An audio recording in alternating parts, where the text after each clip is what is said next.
Outlaw Law is brought to you by Whitaker and Hamer, attorneys and counselors at law. Your law firm for life. The Outlaw Lawyers, Josh Whitaker and Joe Hamer, managing partners, Whitaker and Hamer Law Firm, the power behind the program. They're practicing attorneys here in North Carolina. Offices conveniently located in Raleigh, Garner, Clayton, Goldsboro, Fuquay Varina, Gastonia, and in Morehead City. Again, I'm Morgan Patrick, consumer advocate. Josh and Joe go back and forth on the legal topics. And today, most common estate planning mistakes. These are things you need to avoid. Already covered today, the big one, failing to plan at all. And also, if you don't discuss it with your family and have written instructions waiting on people if in case something does happen to you. But we're going over those most common estate planning mistakes today, Josh. So we got a list of 13. It's a random list that was sent to me, but I liked it, and I felt like it'd be good to bring up some talking points. 1 and 2, like Morgan said, have been very good ones. And I like number 3. Number 3 says, a big fail is when you name just one beneficiary. And I think what I'm taking that to mean, Joseph, I don't know what you think that means. I was going to listen to you first. I don't want to say it and be wrong. So you might only have your spouse, or you might only have one, person that you want to inherit your estate, and that's fine. But I think what this is the way I'm going to take this is talking about almost like a residuary clause. So Joseph, what's a residuary clause? So a residuary clause is actually going to be like that's going to be more in terms of like the residuary, anything that is not specifically bequested out. So any specific bequest you haven't made in the sense of I'm giving you this pair of pants, because that's what I'd give you. Obviously, I'm giving my watch to this kid. Anything not specifically bequested would fall into that residuary, right? So it would be like everything else goes to whoever this beneficiary is. And so where the issue with having a single beneficiary potentially, and it's not necessarily an issue, right? Because there's always ways to carefully draft and account for situations. But let's just say you have one sole beneficiary. That person predeceases you. Mm-hmm. There's the issue in a nutshell right there. Mm-hmm.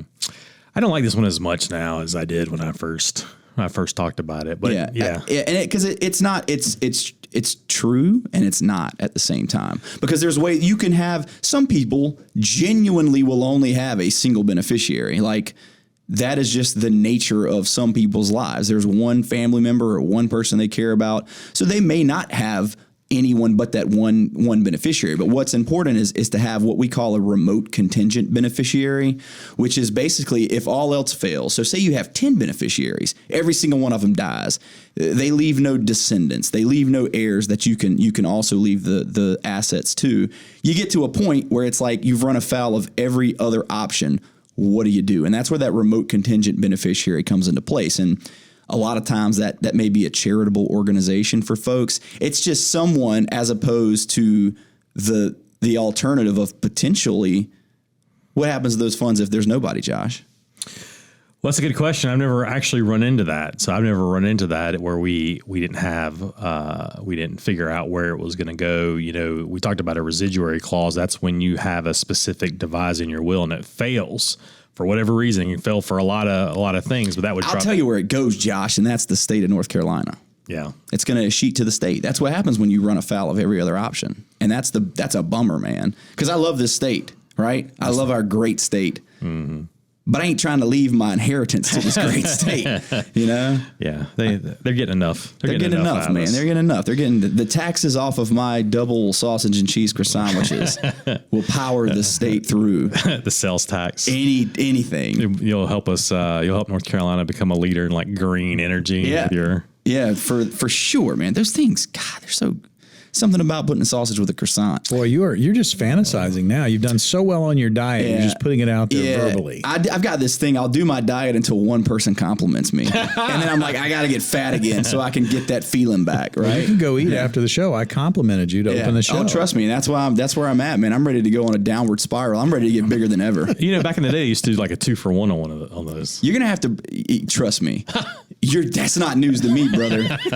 Next time I come in here, I'm calling You're gonna bring me in. It's gonna be like What's Eating Gilbert Grape, the mom. You're pulling me in here on a bulldozer, brother. I've never watched that. I've seen. Yeah, I know you haven't. Yeah. That's why I was looking past you to Morgan. As long as you don't have to, as long as I'm telling you, as long as I don't have to go to a special store to buy my pants, I will consider myself physically fit. Yeah, top. I wonder how you do in the presidential physical fitness test right now. I think that's what we should do. Not eat. I think we should go and we should put you through that test. We gotta do, what is it, the shuttle run? You got to do like a shuttle run. You got to do sit-ups, push-ups, chin-ups, and a sprint. Mm-hmm. That's a full day, man. Yep. The entire time, Arnold Schwarzenegger barking at you. Yes. Yeah, I'll do Arnold. You do the exercise. I'll do the Arnold. All right, that was number 3.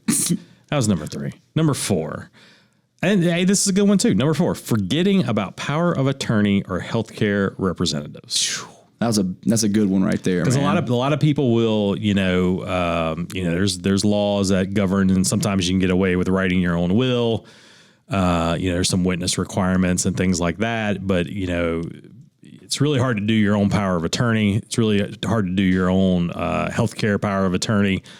There's forms out there, and there's system. We can't name the websites. There's some do-it-yourself websites, but if you compare fees, it's not really having an attorney actually take the time to point out some things and give you some advice. The price is not very different. And at our firm, we do a lot of phone and Zoom consults, so you don't even have to come to the office for. We can do it consult. in your pajamas, man. I tell people all the time. That's the beauty of it. And if you want to come into the office, 7 convenient locations. That's right, across the state of North Carolina. Across the state of North Carolina.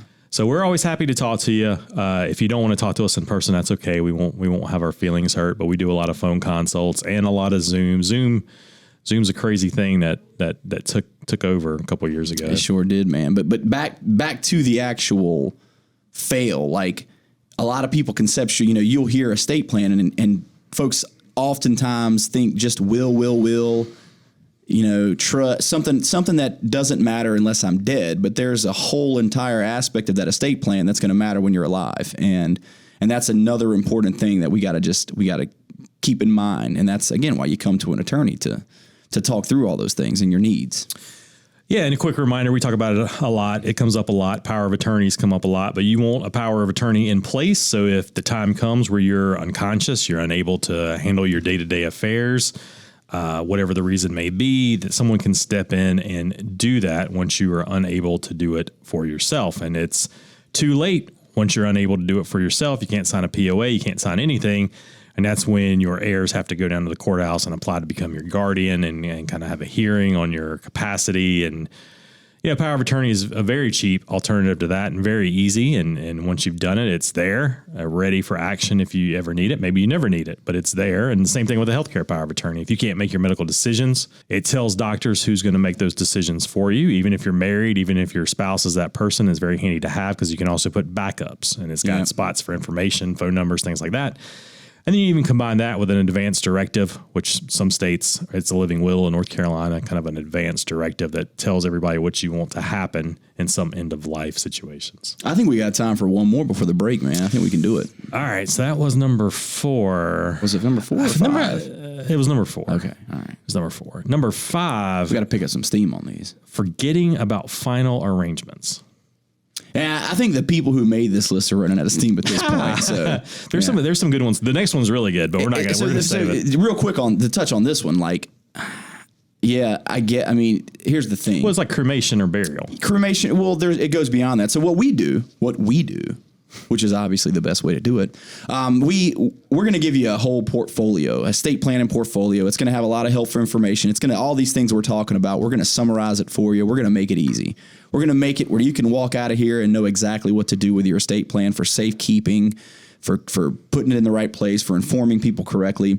And what we always include is it's a memorandum of remember. It's like basically it's where you're going to give your instructions for your memorial service. So cremation and burial is important, which way you want to go, or if you want to become planted with the trees, whatever you may want to have done. But there's other there's a lot of people who want to have even more control over their funeral arrangements. Like you may want, speaking of Tone Loc, you may want Funky Cole Medina playing at your funeral. You may want to have somebody up on the casket twerking. I don't know, Josh. I don't know what you're into, but you may want more control than you're going to get just by having that will that's going to delegate those assets. It may say nothing about what you actually want for your funeral service. So I can get behind that one, man. It'd be nice to have Tone Loc actually do your memorial service. Just do the whole thing As a cartoon dog. I was going to say, in his dog voice. They've got the technology now. They could make it happen. They could easily make it happen. There was a comedian out there who wanted to pay, was it Mulaney? Was it Mulaney who has that joke where he talks about paying John Stamos $5,000 and all you got to do is show up at my funeral just so people have to wonder like. That's great. Yeah. Did he know John Stamos? I don't know. He could. He's got a better chance of knowing them than you and I do. All right. I feel like we all know John Stamos, man. Morgan, I got a good one for us after the break. All right, that's the tease. Again, we're doing most common estate planning mistakes. We've gone over failing to plan, not discussing with family members. That's 2. 3, naming just one beneficiary. 4, forgetting power of attorney, both on your power of attorney and healthcare power of attorney, and of course, forgetting final instructions, how it's going to be handled if you do pass away. Again, we've gotten through 5. We've got more on the other side, and apparently Josh excited about this next one, so you don't want to miss it. The Outlaw Lawyers, Josh Whitaker and Joe Hamer, Whitaker and Hamer Law Firm, the power behind this program. They're the managing partners there and hosts of this show. You can find their offices in Raleigh, Garner, Clayton, Goldsboro, Fuquay Varina, Gastonia, and Morehead City. They're practicing attorneys here in North Carolina. If you've got a legal situation you're facing, you've got questions, maybe it's an estate planning question, that's what we're talking about today. You can always call the firm and get some answers. 800-659-1186. That's 800-659-1186. Leave your contact information, briefly what the call's about, and an attorney will be in touch with you. And you can always email the show. Questions at theoutlawlawyer.com. We'll answer them on a future broadcast. We're back right after this.